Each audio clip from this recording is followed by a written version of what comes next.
All right, let's continue with reaction to the story now. Bring in political analyst Asanda Ngoasheng, who joins us via our video link today. And Asanda, it's great to have you on the SABC News channel. Thanks very much indeed for speaking to us. Many thought of this as having been a slam dunk case against the former president and were taken aback, quite frankly, by the Electoral Court's order. Are you among those people? Good morning, and thank you for having me. I'm not necessarily, because when it comes to these things, it's really, judgments are quite subjective. And so my reading of the law or one person's law isn't necessarily, the same conclusion that somebody else is going to come to. But I did think that, this was going to be a slam dunk court case from the perspective of, the fact that Zuma was actually sentenced for the time that is stated as needed in order for somebody to not be able to stand for at least 5 years.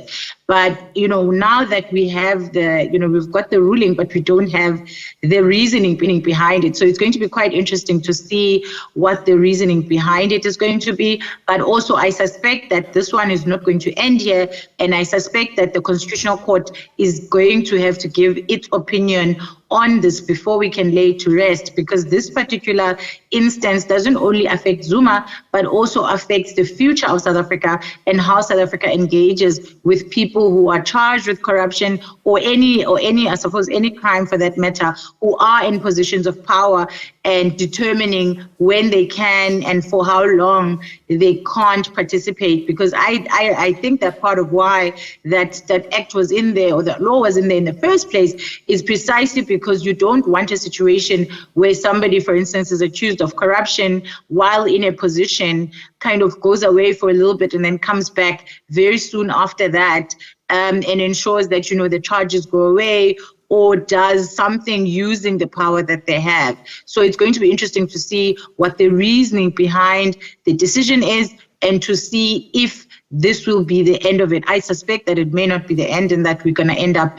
at the Constitutional Court for this to become fully kind of the final decision to be made. It's interesting you say that, because the train that is the election timetable is running quite fast. And in fact, that in some ways is the reason why the Electoral Court felt compelled to at least release this order and have the reasons follow. In your mind, and none of us, I suppose, are really legal experts, but how do you see all of that unfolding? Because, of course, we're marching to the 29th of May very quickly. Well, there's two possibilities. One is that, we still have like almost 2 months, because we're still early in April and elections are only happening at the end of May. So there's enough time for a Constitutional Court to sit and to decide on this matter, should they decide to bring it quite urgently in front of them. But also it is possible that, Jacob Zuma may be allowed, and then very soon after the elections have to step down potentially if the MK gets a seat even.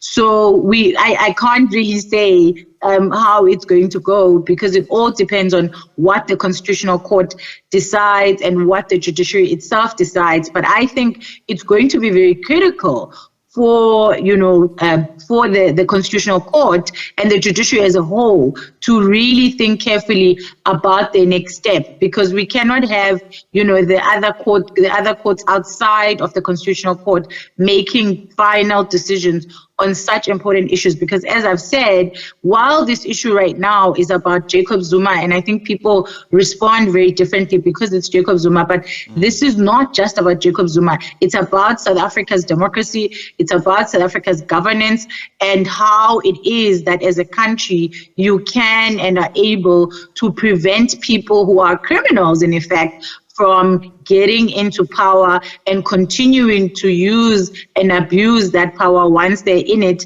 to remove charges against them and various other things, which, by the way, we've seen happen in a global stage, not just in South Africa. Yeah, absolutely. I think it was Bantu Holomisa actually who spoke about Lula da Silva from Brazil, who, of course, we all know, also went from almost being exiled in the country to being the state president. But perhaps we're getting ahead of ourselves. The ANC is without a doubt watching all of this closely. They weren't cited in any of the papers, at least as respondents, or having taken the IEC to court here. But in a way, in politics, this is seen as a blow to the governing party, given their relationship with MK and more specifically with the former president himself. I mean, if they were to have your ear, it's a question I ask all the time whenever these, I suppose, seminal moments, as people describe it. If they had your advice, I mean, how would you reckon they go about responding to this, given how much of a threat we're told MK is to the ANC? Well, I think before, I can come to that, I want to clarify the fact that I believe that, everything that's happening is actually the chickens coming home to roost for the ANC, because the ANC spent so much time defending Jacob Zuma all the way from the rape trial, and then we had Nkandla and how they defended him in parliament, and then we had, the various corruption cases, with the Guptas and the entire state capture Zondo commission, which showed the various ways in which, when he was in power, Jacob Zuma and, his alleged accomplices allegedly were corrupt and basically bankrupted the state. And so had they not supported and covered Zuma in that time period, we would not be sitting in this current situation that we're sitting in now.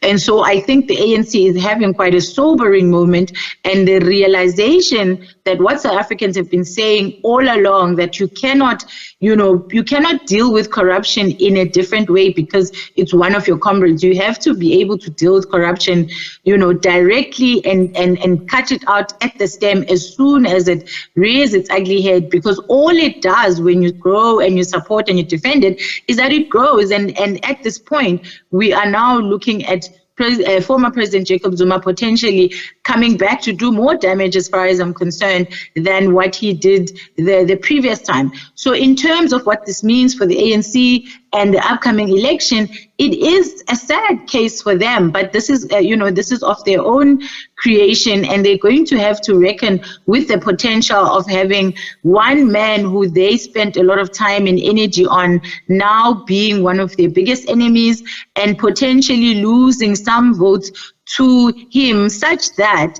they are not able to retain the majority. Because I think the biggest threat is not necessarily that Jacob Zuma is going to become the next president of South Africa. I don't think the MK is going to win that many votes.